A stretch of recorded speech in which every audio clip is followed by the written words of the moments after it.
Hi everybody!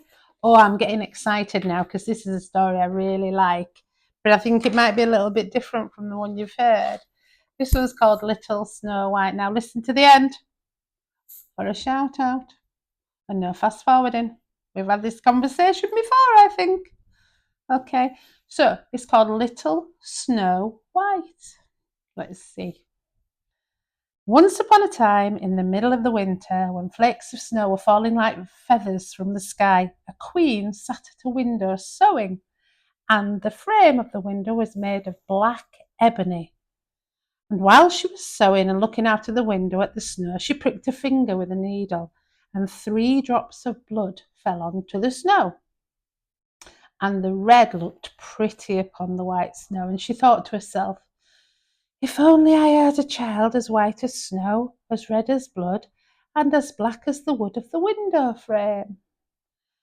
Soon after that she had a little daughter, who was indeed as white as snow, and as red as blood, and her hair was as black as ebony, and she was therefore called Little Snow White.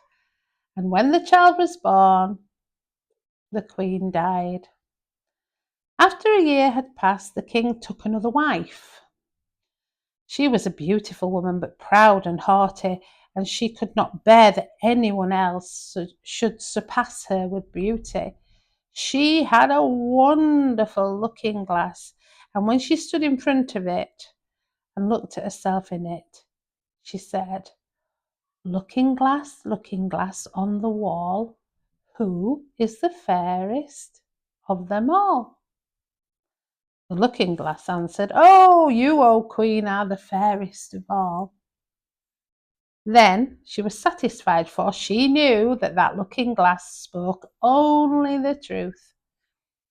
Now, but Snow White was growing up, and she was growing more and more beautiful. And when she was 7 years old, she was as beautiful as the day, and more beautiful than the Queen herself. And once, when the Queen asked her looking glass on the wall, who is the fairest of them all? It answered, you are fairer than all who are here, Lady Queen, but more beautiful still is Snow White, as I ween. Then the Queen was shocked. She turned yellow and green with envy. Oh, it's not good. It's not good being jealous, is it? From that time, whenever she looked at Snow White, her heart heaved in her breast. She hated the girl so much. And envy and pride grew higher and higher in her heart like a weed, so that she had no peace day or night.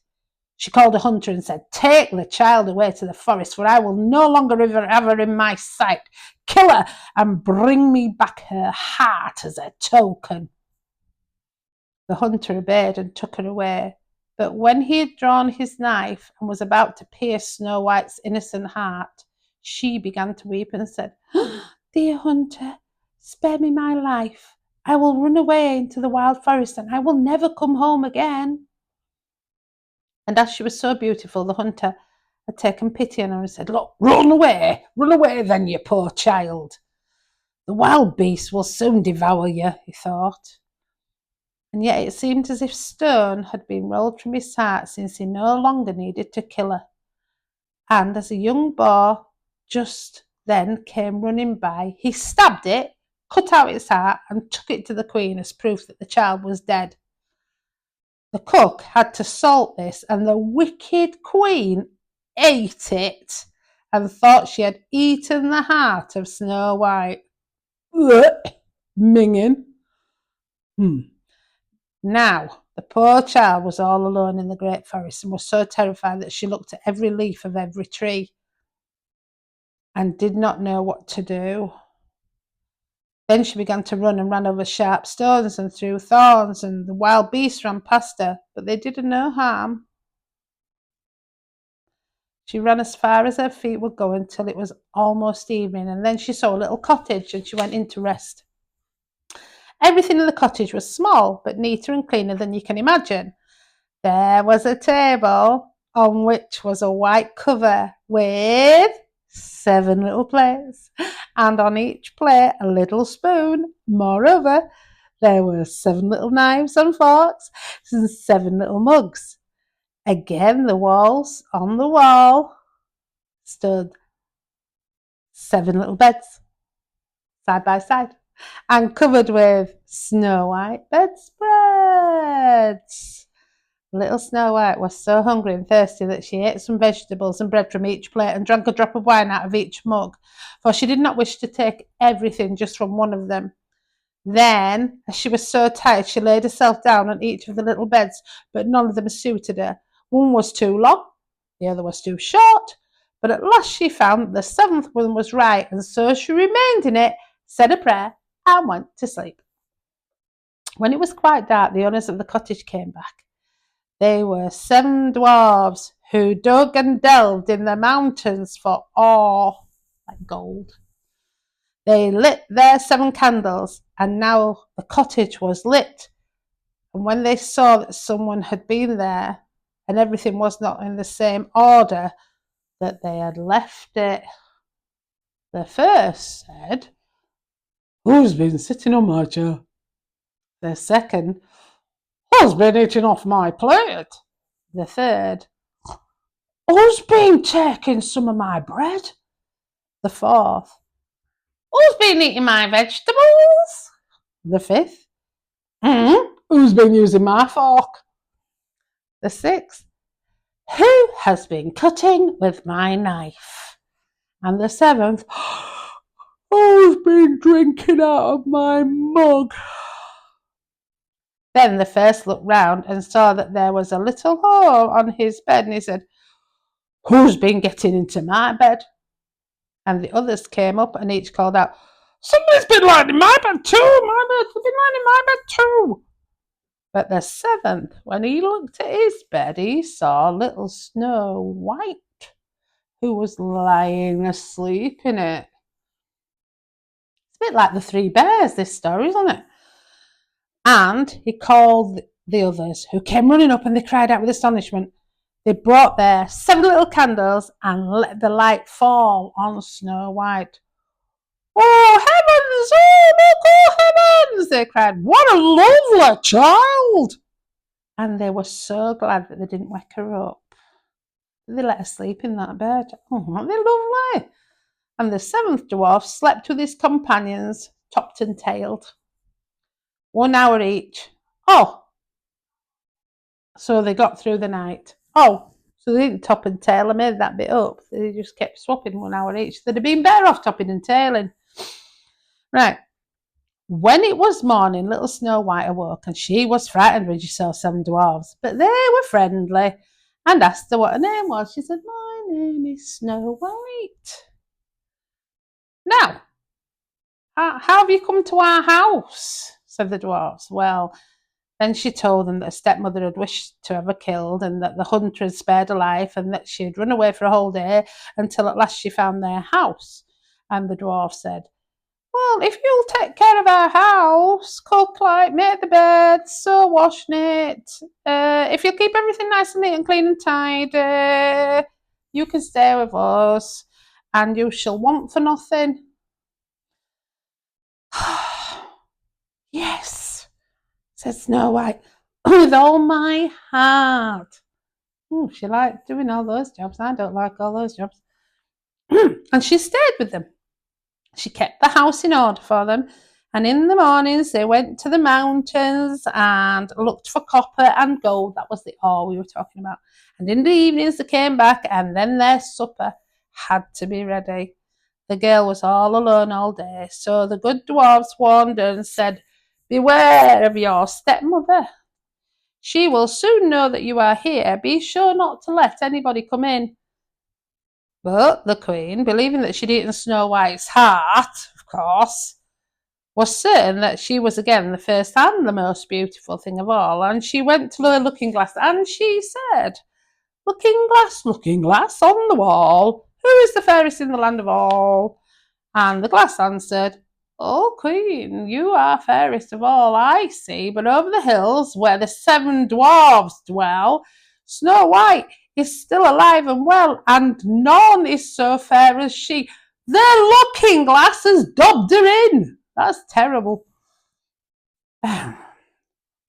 Then she was astounded, for she knew that the looking glass never spoke falsely, and she knew that the hunter had betrayed her, and that little Snow White was still alive. Oh dear, dear. And so she thought and thought again how she might kill her. For so long as she was not the fairest in the whole land, envy let her have no rest. And then, when she'd last thought of something to do, she painted her face, and she dressed herself like an old peddler, and no one would have known her. And in this disguise, she went over the 7 mountains to the 7 dwarfs and knocked on the door and said, "Pretty things to sell, very cheap, very cheap." Little Snow White looked out of the window and called out, "Good day, my good woman. What have you to sell?" "Oh, good things, pretty things," she said. "Laces of all colours." And she pulled out one which was woven of bright coloured silk. "Oh, I may let the worthy old woman in," thought Snow White, and she bolted the door and bought the pretty laces. "Child," said the old woman, "what a fright you look. Come, I will lace it up properly for you." So Snow White had no suspicions at all, but stood before her and let her be laced with new laces. But the old woman laced so quickly and so tightly that Snow White lost her breath and fell down as if dead. "Ah, no, I am the most beautiful," said the queen to herself, and she ran away. Not long afterwards, in the evening, the 7 dwarfs came home, but they were shocked when they saw their dear little Snow White lying on the ground, and that she neither stirred nor moved, and she seemed to be dead. They lifted her up, and as they saw that she was laced too tightly, so she laced her up on the back of her dress, they cut the laces, and she began to breathe again a little, and after a while she came back to life again. That's imagine being squeezed too tightly there. Oh, nasty. When the dwarfs heard what had happened, they said, "The old peddler was none other than the wicked witch. You've got to take care and let no one come in when we're not with you."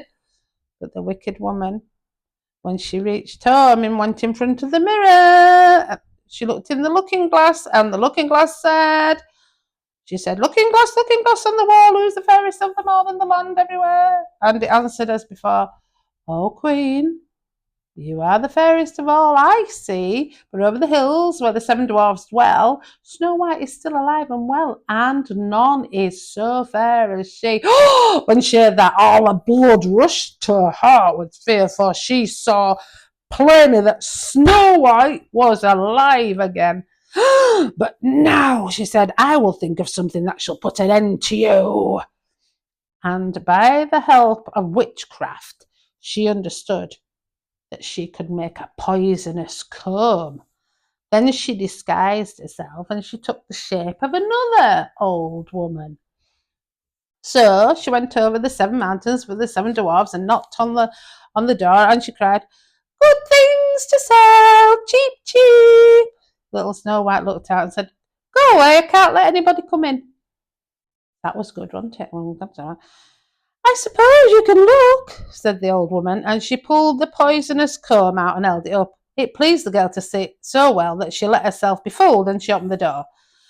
When they had struck a bargain, the old woman said, "Now I will comb you properly for once." So poor little Snow White had no suspicion, and she let the woman do as she pleased, but hardly had she put the comb in her hair then the poison took effect, and the girl fell down senseless.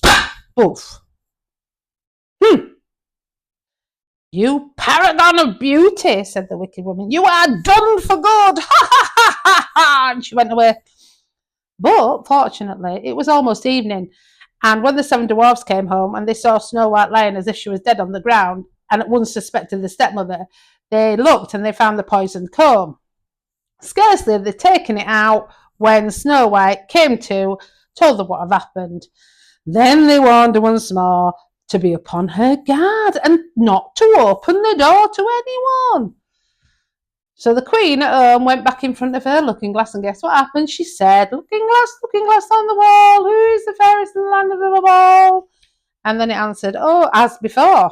Oh, queen, you are fairest of all I see, but over the hills where the 7 dwarfs dwell, Snow White is still alive and well, and none is as fair as she. When she heard the glass speak, she trembled and shook with rage. Snow White shall die, she cried, even if it costs me my life. With that, she went into quite secret, lonely room where no one ever came, and there she made a very poisonous apple. Outside it looked pretty with white and red cheeks, but to everyone who saw it longed for it. But whoever ate it must surely die. So she's made this really, really good, fabulous looking apple. But if you eat it, you're going to die. When the apple was ready, she painted her face, dressed herself up as a country woman, and so she went over the 7 mountains to the 7 dwarfs, and she knocked on the door.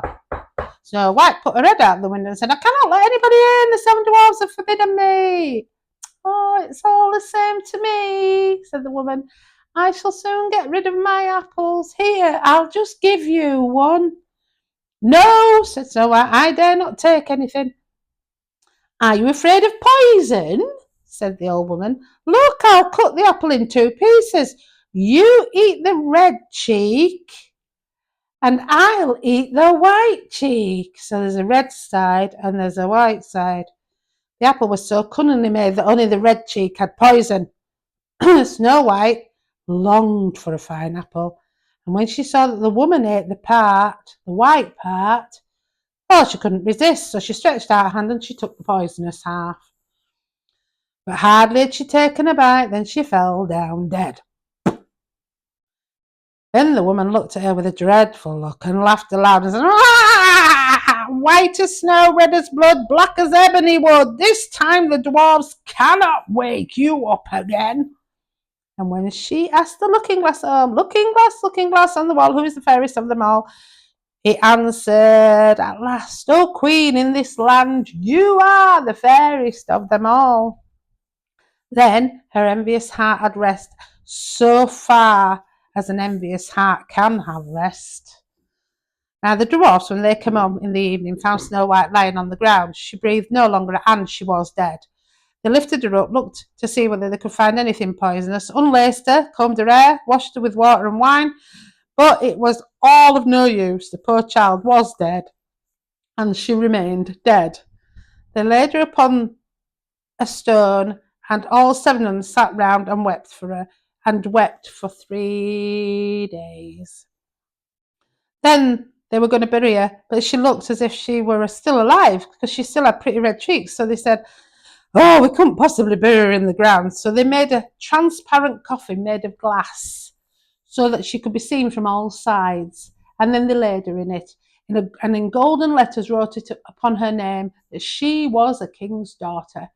Then they put the coffin upon the mountain, and one of them always stayed by it and watched it. And the birds came too, and they wept for Snow White. First an owl, then a raven, and at last a dove. They're all different kinds of birds. And now Snow White lay a long, long time in that glass coffin, and she did not change. She still looked beautiful. She still looked as if she were asleep. She was still as white as snow and as red as blood, and her hair was as black as ebony. It happened, however, that the king's son came into the forest, the king's son, a prince, and went to the dwarf's house to spend the night. He saw the coffin on the mountain and the beautiful Snow White inside it, and he read what was written upon it in golden letters. And he said to the dwarfs, let me have the coffin, I'll give you whatever you want for it. But the dwarfs said, we will not part with it for all the gold in the world. We're not selling it. Then he said, well, let me have it as a gift, for I cannot live without seeing Snow White. I will honour and prize her as my dearest possession. As he spoke in this way, the good dwarfs took pity on him and gave him the coffin. Right, okay. And now the king's son had to have it carried away by servants on their shoulders. And it happened that they stumbled over a tree, and the shock of that, the poisonous piece of apple, which Snow White had bitten off, came out of her throat. Now then. And before long, she opened her eyes, lifted the lid of the coffin, sat up, and once more was alive.